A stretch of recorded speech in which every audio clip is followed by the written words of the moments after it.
رات کا پچھلا پہر ہوگا جب میری آنکھ اچانک کھل گئی۔ گلے میں کانٹے سے چبھ رہے تھے۔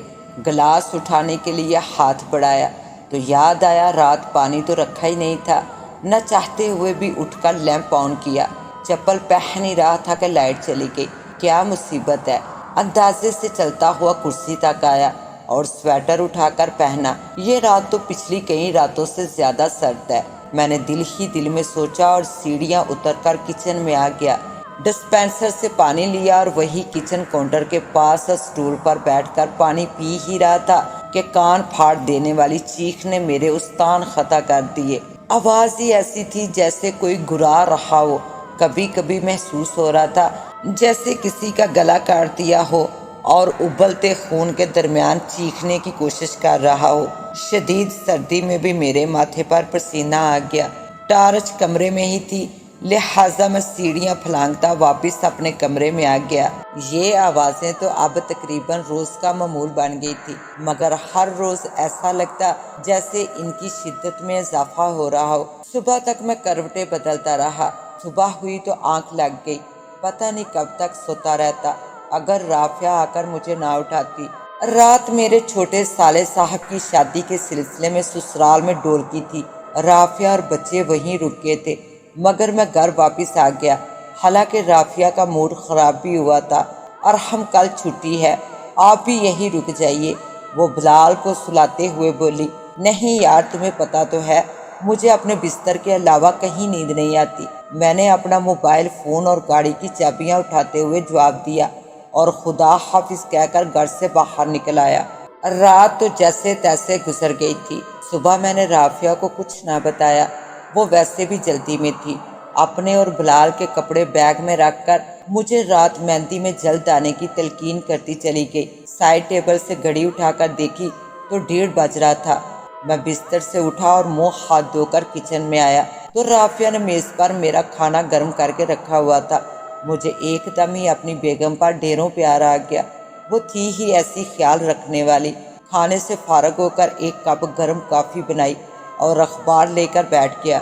آج میرا ارادہ تھا کہ اسٹیٹ ایجنٹس سے مل کر گھر کو بیچنے کی بات کروں۔ دراصل اس چیخو پکار نے ہم دونوں کو ہی خوفزدہ کر دیا تھا۔ آس پڑوس میں اتنا میل جول تو تھا نہیں، اور میں ویسے بھی نہیں چاہتا تھا کہ یہ بات پھیلے۔ گھر کی قیمت گر جاتی، جو میں نہیں چاہتا تھا۔ فریش ہو کر میں نے رافعہ کو فون کر کے بتا دیا کہ میں کام سے نکل رہا ہوں۔ اس نے پھر تاکید کی کہ رات وقت پر پہنچ جائیے گا۔ بے فکر رہو، میں 8 بجے تک آ جاؤں گا۔ بلال کیا کر رہا ہے؟ میں نے اپنے 2.5 سال بیٹے کے بارے میں پوچھا تو رافعہ ہنس دی۔ کرے گا کیا، خالہ اور نانی کی گودوں میں گھوم رہا ہے۔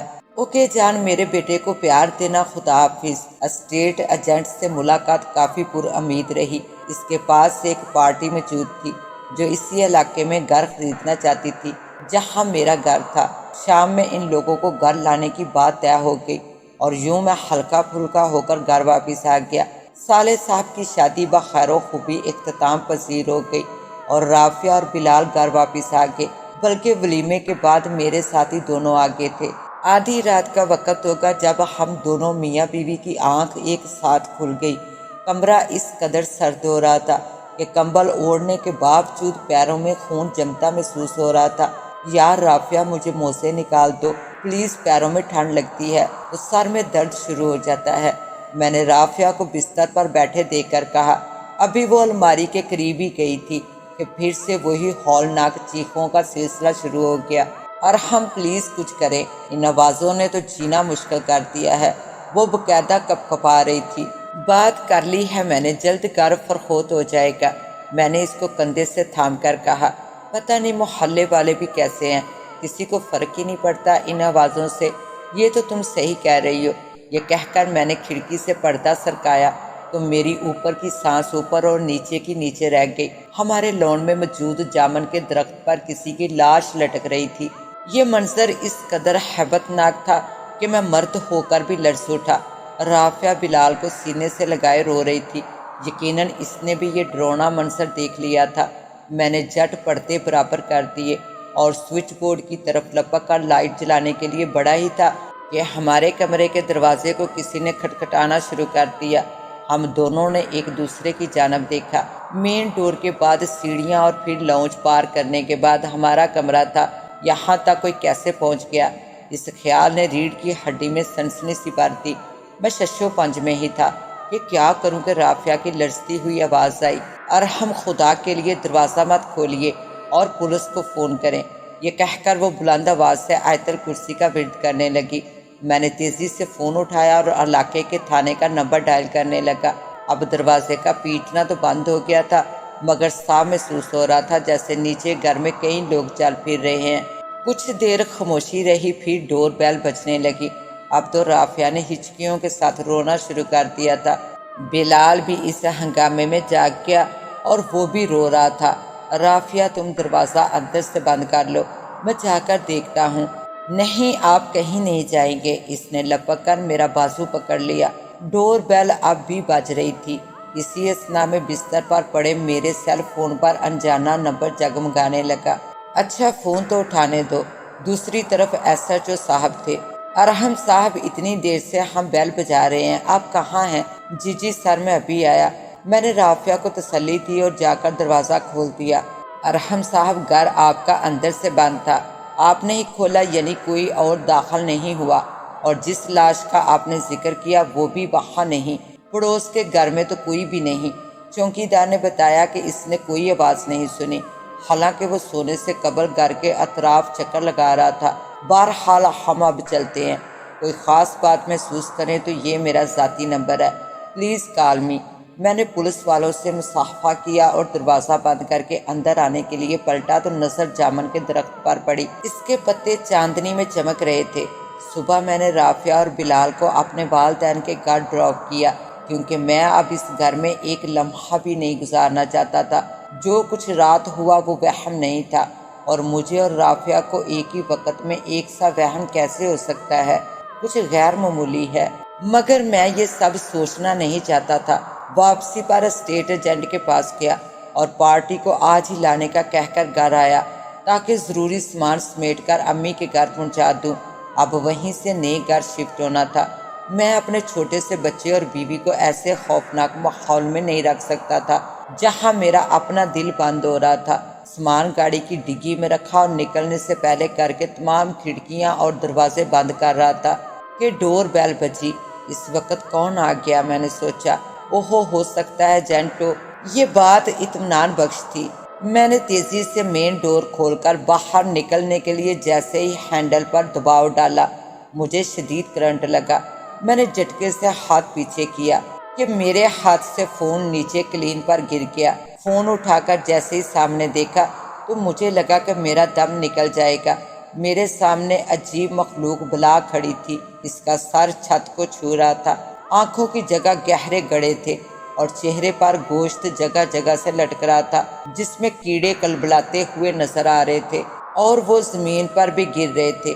میں پھٹی پھٹی آنکھوں سے اس کی جانب دیکھ رہا تھا کہ اس نے میری جانب اپنے ہاتھ بڑھائے، جو لمبے ہوتے ہوتے اس قدر لمبے ہو گئے کہ مجھ سے محض چند انچ دور رہ گئے۔ میں نے پلٹ کر دروازہ کھولنے کی کوشش کی، مگر اس بلا کے نوکیلے ناخن مجھے اپنے بازوؤں میں پیوست ہوتے ہوئے محسوس ہوئے اور میں درد سے بلبلا اٹھا۔ اس نے مجھے بچے کی مانند اپنے ہاتھوں میں اٹھا لیا اور اپنے چہرے کے پاس لے گئی جہاں بے شمار کیڑے کلبلا رہے تھے۔ پھر اس نے اپنا منہ کھولا اور اپنے بڑے بڑے دانتوں سے میرا سر جھنجھوڑنے لگی۔ صبح سے شام ہو گئی اور ارحم کا کچھ پتہ نہ تھا۔ رافعہ پریشانی میں بار بار ان کے سیل پر فون کر رہی تھی، مگر فون بند آ رہا تھا، اس لیے وہ حد سے زیادہ پریشان ہو رہی تھی۔ مغرب کے قریب بارش شروع ہو گئی اور ارحم کا ابھی تک کچھ پتہ نہ تھا۔ رات جب ارحم گھر نہیں آیا تو گھر والوں کو بھی معاملے کی نزاکت کا اندازہ ہوا۔ رافعہ نے اپنے گھر والوں کو بھی ارحم کی گمشدگی کے بارے میں بتایا تو اس کے بھائی فوراً رافعہ اور ارحم کے گھر کی طرف روانہ ہو گئے۔ وہاں جا کر تو عجیب و غریب صورتحال دیکھنے کو ملی۔ مین گیٹ بند تھا، جس کو پھلانگ کر وہ اندر گئے تو گاڑی گراج میں کھڑی تھی۔ چند بیگز ڈگی میں رکھے تھے اور 2 بیگ باہر پڑے بھیگ رہے تھے۔ گاڑی میں بھی چابی لگی تھی۔ داخلی دروازہ کھلا تھا اور ارحم کا کچھ پتہ نہ تھا۔ رات میں تو وہ واپس گھر آ گئے مگر صبح رافعہ کو اور ارحم کے والد کو لے کر سیدھے تھانے گئے اور موبائل کے ہمراہ گھر آئے۔ رافعہ کی تو حالت بہت بری ہو رہی تھی۔ اول تو وہ گھر کے اندر ہی جا ہی نہیں رہی تھی، مگر ارحم کے والد کے سمجھانے پر اندر داخل ہو گئی۔ سب کچھ ویسا ہی تھا جیسے چھوڑ کر گئی تھی، سوائے فرش پر بکھرے موبائل فون کے ٹکڑوں کے جو لاؤنج میں ہر طرف بکھرے ہوئے تھے۔ پولیس اپنی تفتیش کر رہی تھی، مگر یہ سمجھ سے باہر تھا کہ ارحم کہاں غائب ہو گیا اور فون اتنے ٹکڑے میں کیسے بٹ گیا۔ ایسا محسوس ہوتا تھا جیسے کسی نے ہتھوڑے کی ضربیں لگا کر فون کو چکنا چور کیا ہے۔ صورتحال بے انتہا غمگین تھی۔ ایک جیتا جاگتا انسان کہاں چلا گیا، سب حیران تھے۔ پولیس اپنی تفتیش کر رہی تھی، آس پڑوس سے بھی معلومات لی گئی، مگر کسی کو کچھ پتہ نہ تھا۔ رافعہ کا رو رو کر برا حال تھا۔ ارحم کی والدہ پر غشی کے دورے پڑ رہے تھے۔ ہنستا بستا خاندان ایک دم ہی جیسے کسی بری نظر کا شکار ہو گیا تھا۔ ارحم کو لاپتہ ہوئے 8 روز گزر چکے تھے جب ارحم کے والد کے نمبر پر تھانے سے کال آئی، بڑے صاحب آپ ذرا تھانے آ جائیے، اور ممکن ہو تو اکیلے نہ آئیے، ہمراہ کسی کو لیتے آئیے۔ رافعہ نے سنا تو وہ ضد کرنے لگی کہ میں بھی جاؤں گی۔ بیٹا تم اپنی ساس کے پاس رکو، تمہاری اپنی حالت کہاں اس قابل ہے۔ رافعہ کے سسر نے اس کو نرمی سے سمجھایا، حالانکہ ان کا اپنا دل پتے کی طرح لرز رہا تھا۔